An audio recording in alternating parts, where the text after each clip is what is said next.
All right.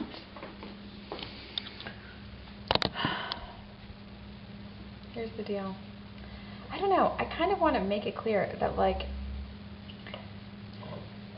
I don't know. Yeah, our situation isn't good. It's definitely bad. But I also am very aware that our situation is better than most people's. Whether or not most people are aware of that or not, I'm not sure. But the fact is, we don't have any credit card debt. So we're pretty much doing better, I think, than the average person. Like, up until these unfortunate financial events came together with the loss of freelance, no bonus, all that kind of stuff, I would say being able to live your life and pay all your bills and not have credit card debt in this time is doing well. It would be great if you could also save money, and that was our goal, to work towards that. But I think, like, overall, even now, the fact that we're not in credit card debt, we're doing better than most people. The difference is that we're completely, well, one of us, living in reality and trying to not go into that. I think that in this year, people who have never been in debt are going to be in debt. We might be those people. It might happen. But this is kind of like the journey that we're going to be on indefinitely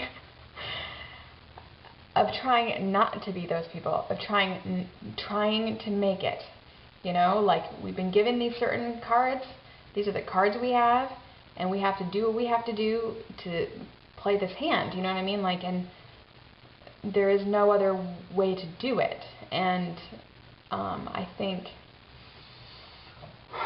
you know what I'm saying? I'm just saying, don't cry for me, Argentina.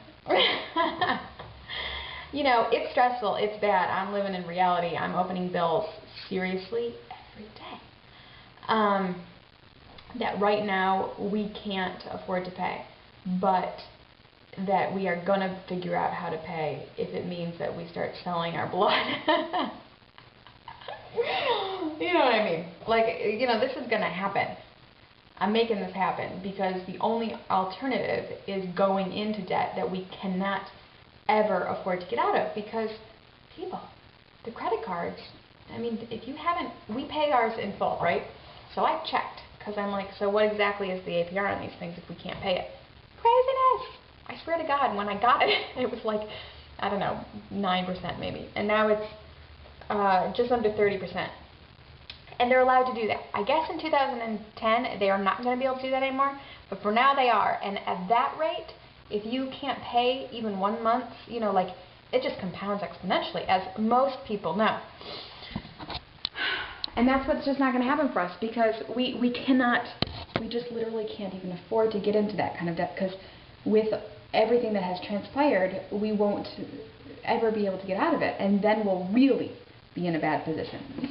So, wish I hadn't broken my butt, folks. Really wish I hadn't broken my butt. That's definitely thrown a wrench into where we're at. That's definitely part of the problem.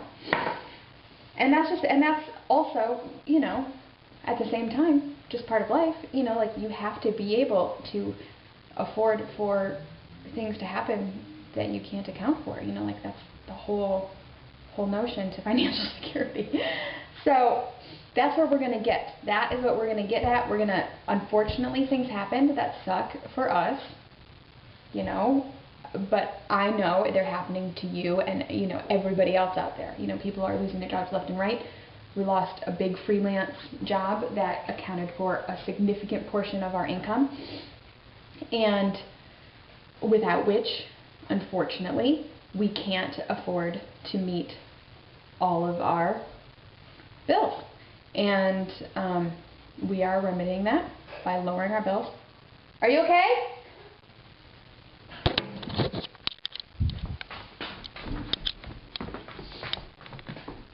Are you okay? Are you okay? Yes? Are you okay? Since you're doing that on command, I think that That's a yes. Where am I at? You know what I'm saying? So, here are the things that are great for us, right? We own our cars outright, and they're nice cars. We drove our other cars into the ground. I mean, like, we drove our cars until literally the locks fell out of the doors, like, junker. We drove them until they were unsafe to drive, you know what I mean? And then we bought the safest car we could afford to buy. And I have a very nice, Honda minivan that we bought 6 years ago, top of the line, like no longer top of the line, obviously. But you know what I mean? We have a safe, nice car.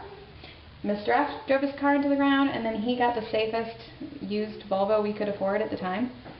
And so the beauty of that is we can sell it without really taking much of a loss on that car, because it was such a nice car, and then buy another junker that will run into the ground. Like, we have options, and the point for us is taking the responsibility and making the decision to use our options and change our lifestyle so that we can save ourselves.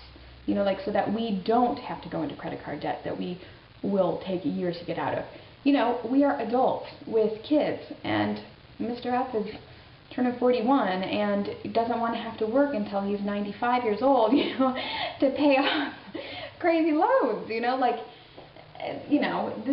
this is where we're at. And yes, I will go back to work full time when, baby is old enough to go to school full time.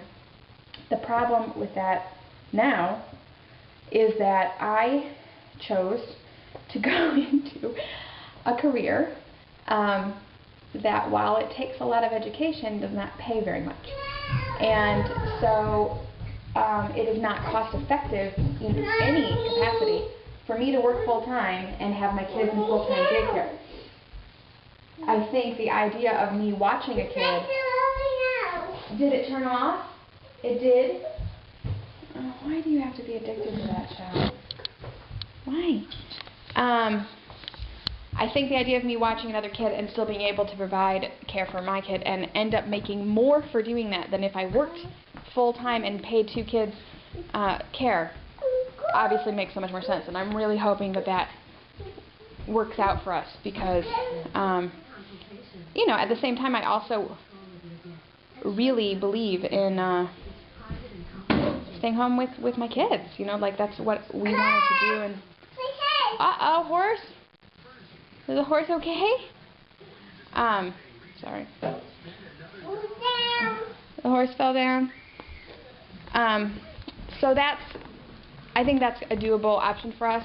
That will make a difference. But the other thing that's important for us to do at all times is, even if I do that and it eases things, we actually have to stay at this point of spending indefinitely until things turn around.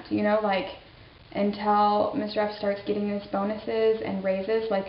We don't really have the option not to keep it at this reduced spending. And so that's going to be the hard part, to have more freedom but only allocate that for savings, because the worst thing that could happen to us, which is happening to so many people, is for Mr. F to lose his job. While I could probably find work, if Mr. F lost his job, it could take, in his field, it could take months or years for him to get another job. And unfortunately, it's just one of those things where, he makes 3 times what I could make, and we would, be selling our house and moving in with my mom in the woods in Michigan and eating Spam. So, we're just going to do what we can do. And that's the deal.